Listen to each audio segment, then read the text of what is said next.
حدثنا علي قال حدثنا مروان اخبرنا هاشم قال اخبرنا عامر بن سعيد عن ابيه قال قال النبي صلى الله عليه وسلم من استباح كل يوم تمرات عجوة. جو صبح کے وقت جی چند عجوہ کھجوریں کھائے لم يضره سم ولا سحر. نہیں نقصان دے گا اس کو زہر اور نہ جادو. ذلك اليوم الى الليل. پورا دن ذالک الیوم الی اللیل پورا دن. وقال غیرہ. علماء کہتے ہیں کہ اس سے مراد صرف عجوہ نہیں، جو بھی کھجور مل جائے صبح کے وقت 7 کھجوریں کھا لے، سارا دن وہ بندہ زہر جادو اور دیگر آفات بیماریوں سے محفوظ رہتا ہے. وقال غیرہ 7 تمرات یعنی حدیث علی جن. یعنی حدیث علی جن. علی جن. جن جی شاہ جی کیا پڑھ رہا ہے؟ حدیث علی جن.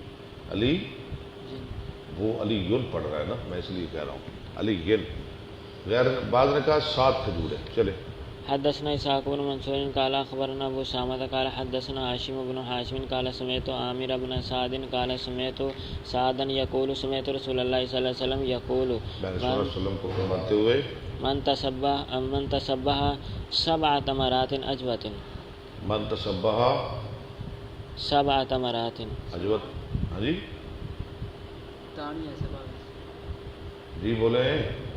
من سبح تانیہ. نہیں جو مرضی پڑھ دے اختیار ہے. من تسبح 7 تمرات عجوة.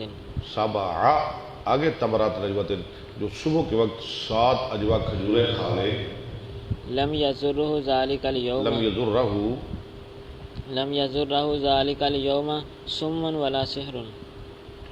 وہ پورا دن اس کو نہ زہر تکلیف دے گا اور نہ جادو.